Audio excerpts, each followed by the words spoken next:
오늘 우리에게 주신 하나님 말씀 고린도전서 13장 4절에서 7절까지의 말씀입니다. 신약 성경 고린도전서 제13장 4절에서 7절. 제가 가진 성경책은 278쪽에 있습니다. 우리 하나님 말씀 같이 봉독하도록 하겠습니다. 사랑은 오래 참고 사랑은 온유하며 시기하지 아니하며 사랑은 자랑하지 아니하며 교만하지 아니하며 무례히 행하지 아니하며 자기의 유익을 구하지 아니하며 성내지 아니하며 악한 것을 생각하지 아니하며 불의를 기뻐하지 아니하며 진리와 함께 기뻐하고 모든 것을 참으며 모든 것을 믿으며 모든 것을 바라며 모든 것을 견디느니라. 아멘. 제가 사랑에 대한 설교를 시리즈로 하면서 계획을 했을 때 먼저는 하나님께서, 그러니까 예수님께서 우리를 사랑한 것 같이의 사랑, 그것을 배우고, 그게 무슨 사랑이라고 했어요? 카도스의 사랑. 그 다음에 하나님께서 우리를 사랑하시는 방법, 거기에 대해서 배웠어요. 그 방법이 뭐예요? 겨자씨 전략. 그 다음에 그러면 우리가 어떻게 사랑할까? 어떤 방법으로요? 겨자씨 전략.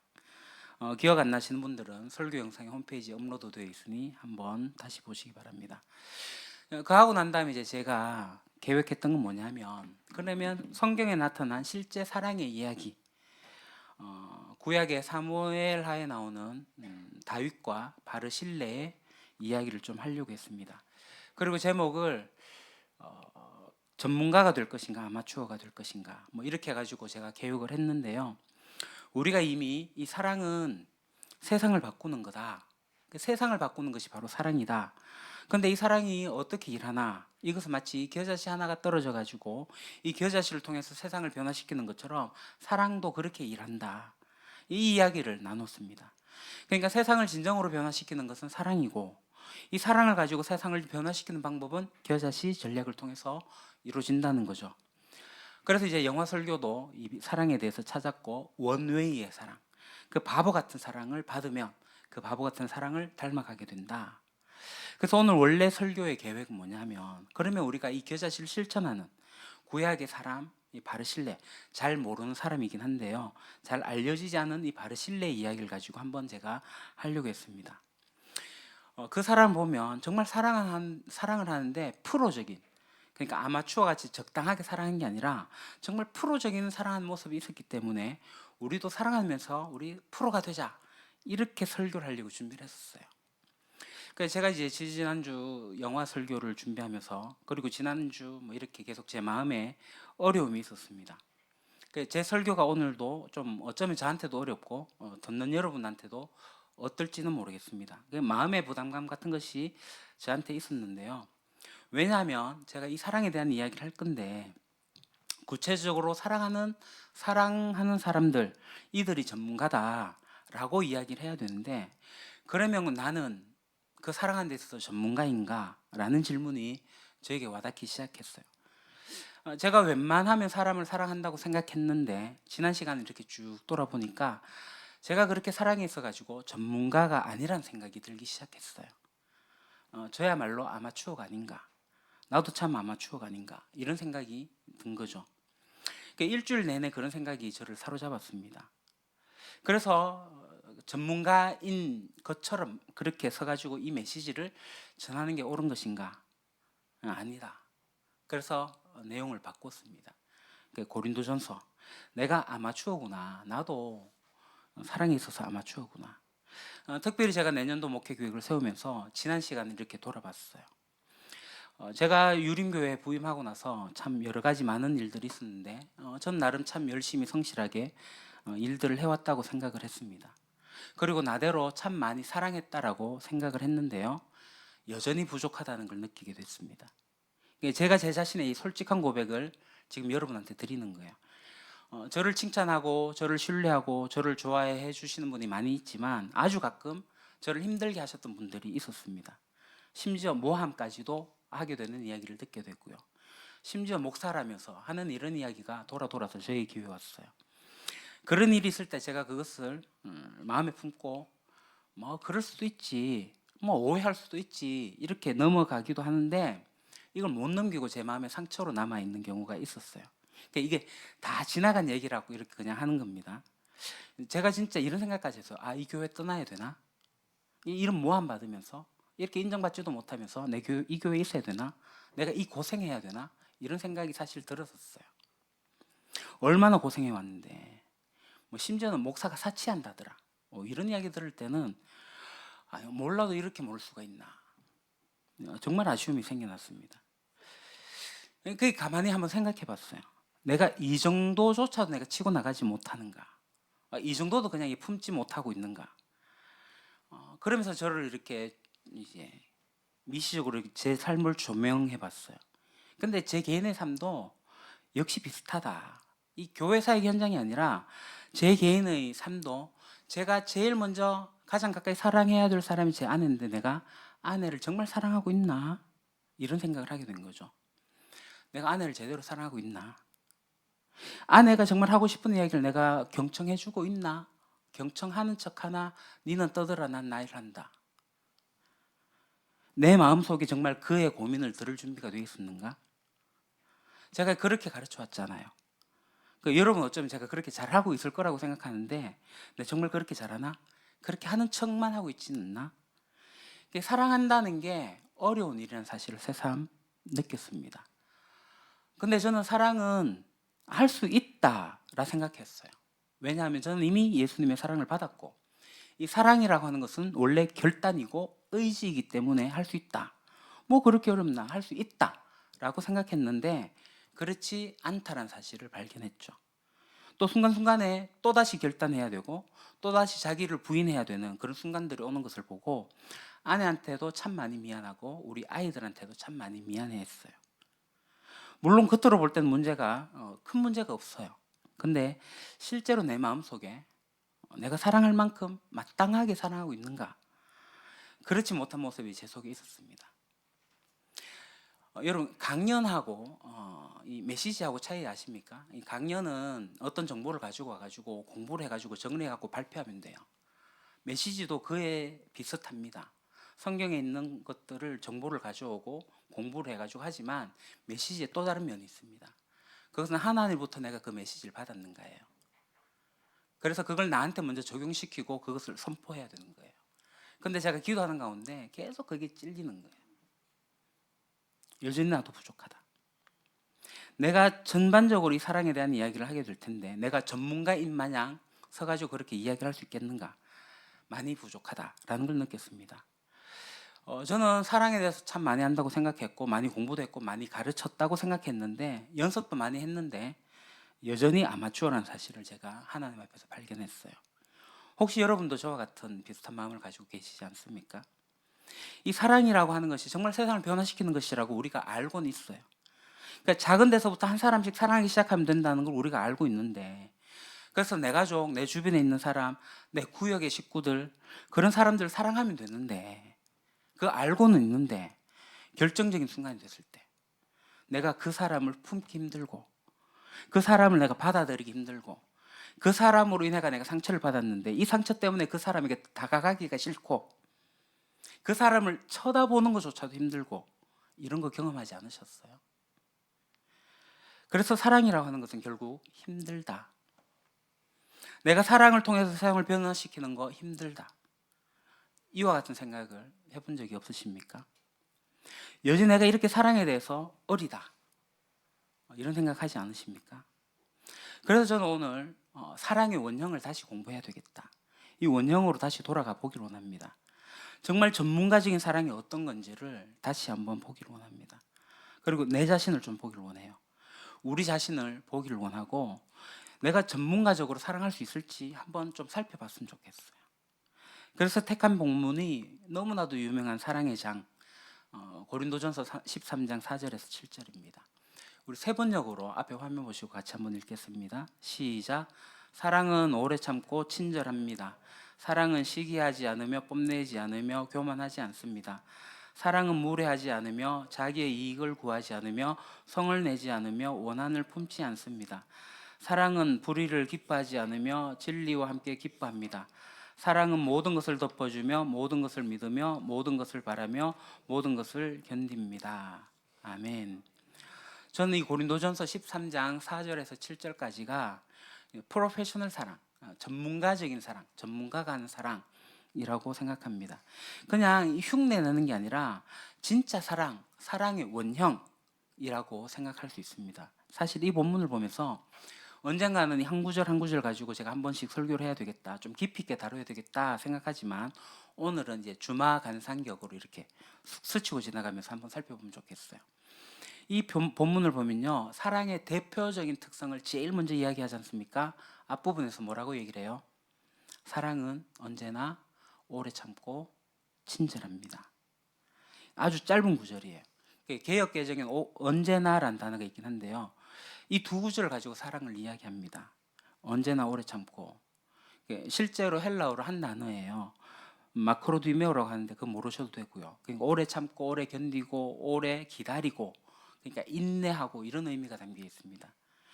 사랑의 대표적인 특징이 뭐냐면 사랑은 오래 참는 거라고 얘기를 해요. 견디는 게 사랑이라고 얘기를 해요. 작은 일에 실망하지 않고 그것을 견뎌내는 게 사랑이다, 성경에서 이야기하고 있습니다.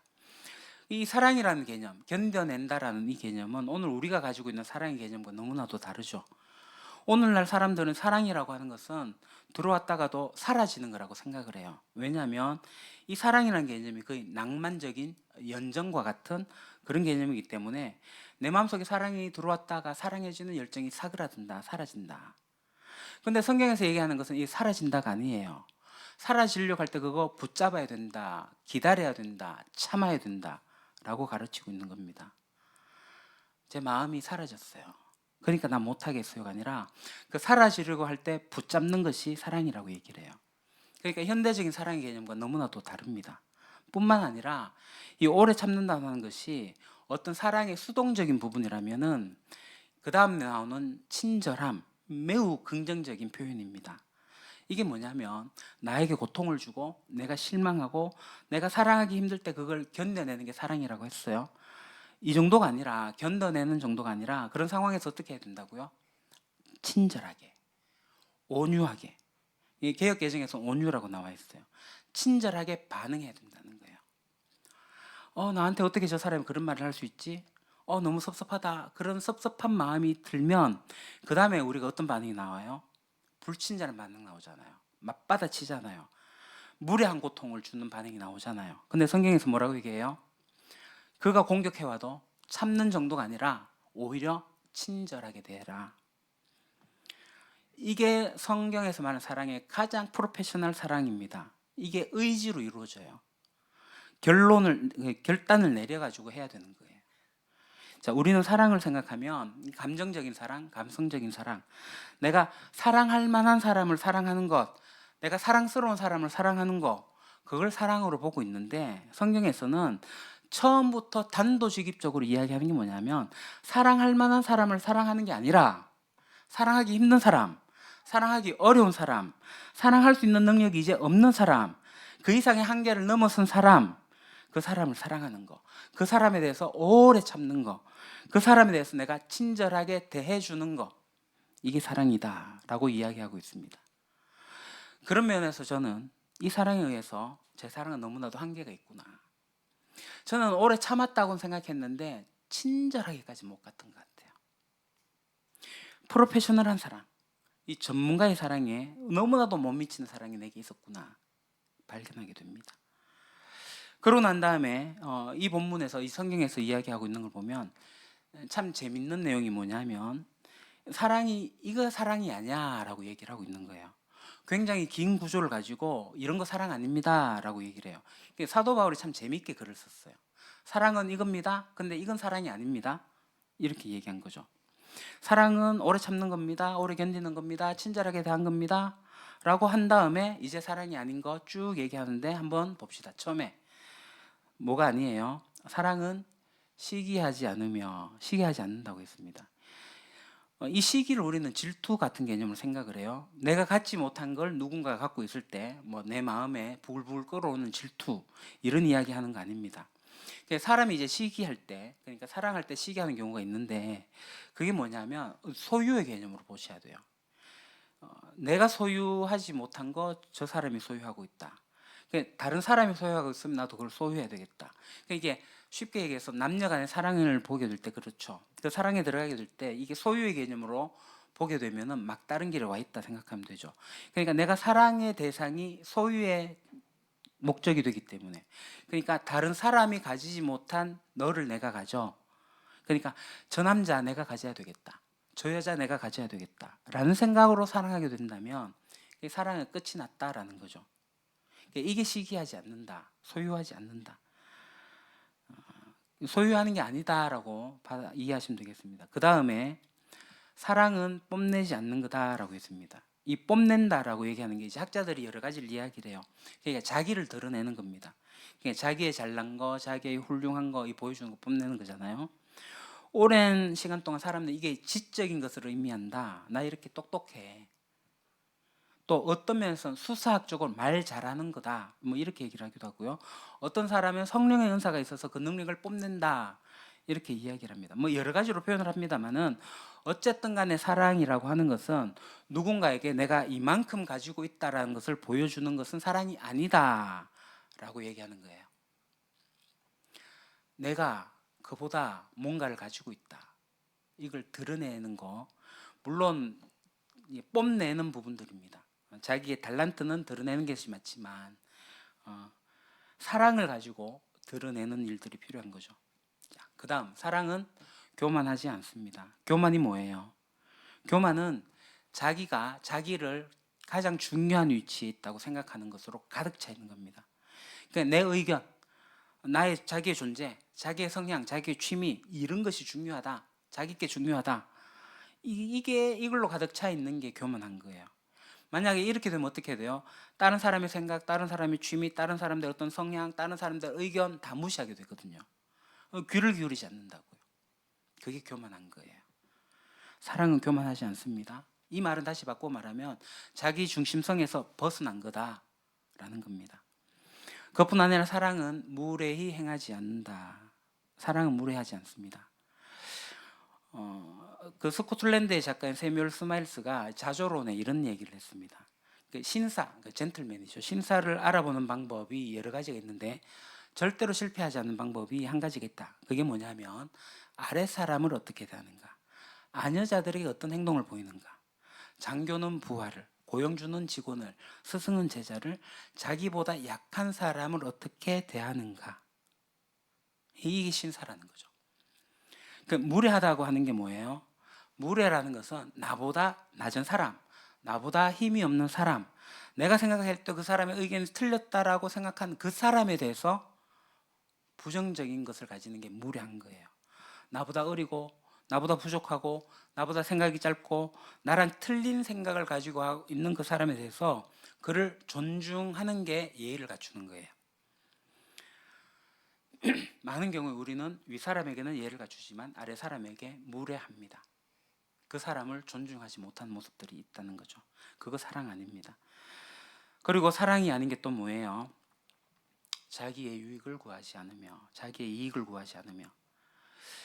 저는 이 부분에서 굉장히 좀 숨이 막혀지는 부분이기도 합니다. 왜냐하면 사람들이 사랑을 하게 될 때 어느 정도 자기 이익을 가지고 하거든요. 예를 들어 가지고 이제 뭐 성탄절이 돼요. 그죠? 그러면 이제 뭐 사랑의 온도 도시락 뭐 이런 거 등등 해가 돈을 기부를 한다고요. 뭐 태풍이 나면 수제 의연금을 낸다고요. 그래서 신문에서 많이 낸 사람들 이렇게 사진을 찍어서 올려줘요. 공이 하나 붙으면 좀 더 커지고, 공이 하나 점에 작아지고, 공이 하나 또 줄어들면 그냥 이름만 올라가고. 만약에 이렇게 하지 않으면 수제 의연금 잘 안 낼걸요. 성탄절에 뭐 어떻게 돕는 거 잘 하지 않을걸요. 사람들은 이게 자기가 드러나야지, 그러니까 얼마만큼 좀 이익을 얻어야지 거기에 사랑을 하려고 하는 본능적인 게 있습니다. 그래도 제가 헌금과 관련해서 설교할 때 우리 헌금도 이름을 드러내고 불러주고 이렇게 금액에 따라 가지고 뭐 이래 버리면 헌금 많이 나올 거예요. 사람들은 거기에 대해서 반응하기 때문에, 그냥 그런 걸 하지 않기 위해 가지고, 그건 조작하는 거기 때문에 우리는 그런 걸 하지 않습니다. 그러니까 사랑은 자기 이익을 구하지 않는 거기 때문에 조작적이지 않는 거예요. 그 순수하게 진실하게 진행이 됩니다. 그 다음 나오는 게 뭐예요? 사랑은 성내지 않는 거예요. 많은 사람들이 자기 의에서 나오는 분노를 가지고 있어요. 그 성을 낼 때 어떤 문제들이 있을 때 아이들한테 화를 낼 때 이게 때로는 정당한 공분, 의분 이런 게 있기도 합니다. 아이가 잘못된 길로 가고 있는데 그때 그 아이한테 가는 어떤 정당한, 그러니까 하나님 앞에 있는 분노 있어야 됩니다. 근데 그게 아니라 내 속에서 나오는 자기의, 내 아들인데 내가 이렇게 안 가르쳤는데, 이런 데서 나오는 어떤 분노, 성내는 거예요.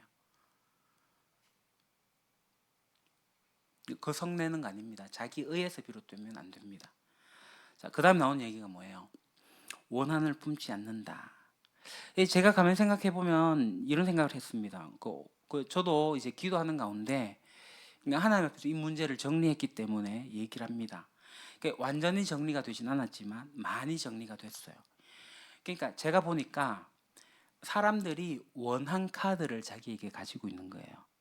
어떤 사람 그 원한 카드가 몇 장 있는데 어떤 사람 그 수없이 가지고 있어요. 이 얘기 뭐냐면 그 카드에 딱 꺼내면 이렇게 적혀 있는 거예요. 최준혁. 언제 내가 이 사람한테 섭섭했고 언제 이 사람이 날 우습게 봤고 뭐 이런 것들이 가득 적혀 있는 거죠. 그러니까 사람들이 이게 실질적으로 카드를 만들어 적는 게 아니라 그런 카드가 마음속에 이렇게 쌓여져 있다는 거예요. 그게 원한인 거예요. 그래서 제가 이 지지난주 이렇게 원한 카드가 막 쌓일 것 같았는데 기도하는 가운데 다 찢어버린 거예요. 또다시 밀고 나올 가능성이 있긴 하겠지만 좀 오면 또 찢어버릴 결심을 했습니다. 제가 마음 품지 않기로 했어요. 쉬운 일이 아닙니다. 누군가에게 내가 서운했던 생각이 이 기억 속에 남아있는 거예요. 찢어버리셔야 됩니다. 지워버리셔야 됩니다. 근데 그 사람을 만나게 되면 그때의 상처와 아픔이, 그래서 나에게 원한이 쌓여가지고 가까이 가지도 못하고 쳐다보지도 못하고 말 한마디 건네지 못한 일들이 있는 거예요. 심지어는요, 이 원한 카드 때문에 저 사람을 그러잖아요. 모교회 장로가 그랬잖아요. 저거 안 죽고 마노. 그 정도로 미워하기까지 간다니까요. 원한 카드가. 과거에 재정적으로 피해를 줬던 사람. 이 원한 카드 없애야 됩니다. 이런 원한 카드가 많으면 많을수록 그 영혼은 피폐해집니다. 망쳐집니다. 사람들 만날 때마다 그때 그 기억이 떠오르거든요. 그거 사랑 아니다. 성경이 이야기하고 있습니다. 겉으로 친절하게 대하는데, 웃으면서 대하는데 속에 그 카드가 있다면 여러분 그 사랑 아닙니다. 자, 마지막으로 사랑이 아닌 게 뭐예요? 불의를 기뻐하지 않는다. 그리고 진리와 함께 기뻐한다. 저는 이게 사랑의 가이드라인 마지막이다라고 생각합니다. 하나님의 사랑은 진리라는 테두리 안에서 이루어집니다. 진리가 아닌 것. 그러니까 옳지 않은 대로 가는데 그걸 품는다. 이거 사랑 아니에요. 불의를 기뻐하지 않는 거예요. 진리와 함께 기뻐합니다. 이게 사랑의 가이드라인입니다. 그럼 우리가 어디까지 사람을 사랑해야 되는가? 진리 가운데 있을 때까지 사랑해야 된다.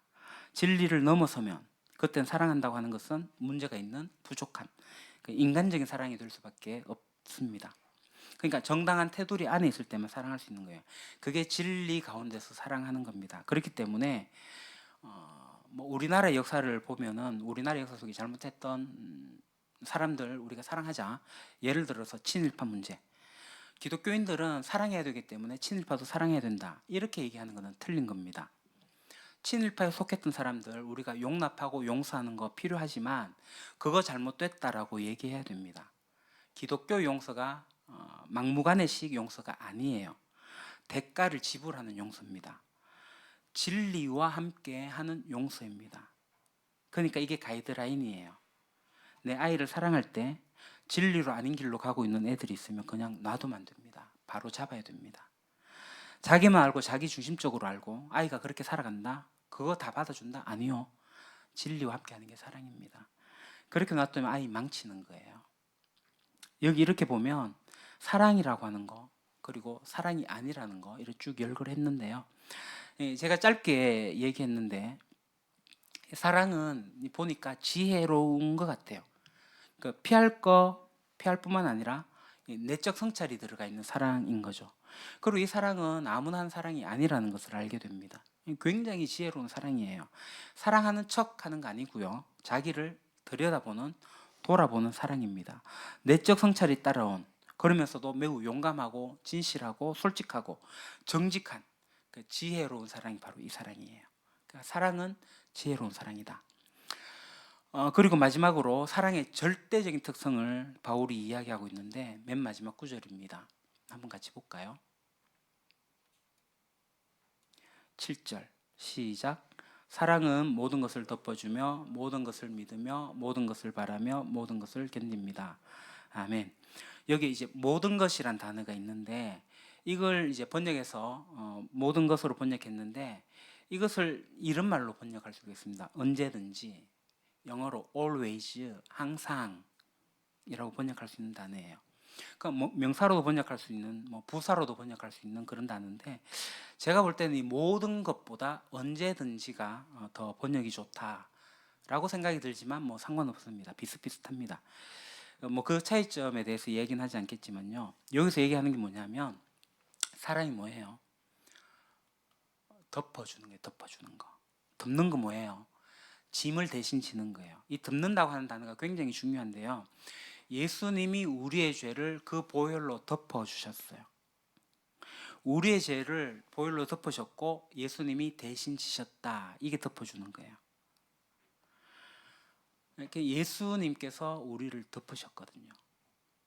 자, 그 다음 모든 것을 언제나 믿습니다. 그러니까 부정적인 생각이 아니라 긍정적으로 기대하고 바라는 자세가 믿는 거죠. 그리고 세 번째, 모든 것을 바란다. 소망이 없을 때도 바란다. 그거예요. 그리고 마지막으로 모든 것을 견딘다. 견딘다, 이게 참 재밌지 않습니까? 오늘 본문에 제일 처음에 나온 것과 비슷하지 않습니까?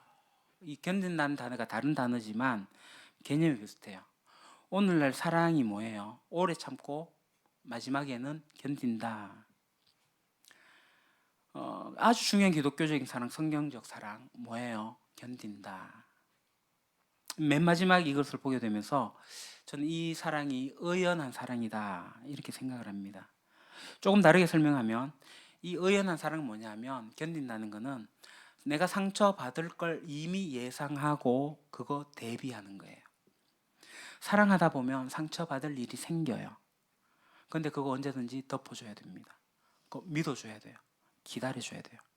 내가 상처받을 수 있다는 거. 사랑하다 보면은 상처받을 수밖에 없다라는 것을 알고 예상하고 그거 받아들이면서 견디겠다라고 하는 거, 이게 사랑. 그걸 의연한 사랑이라고 표현을 했습니다.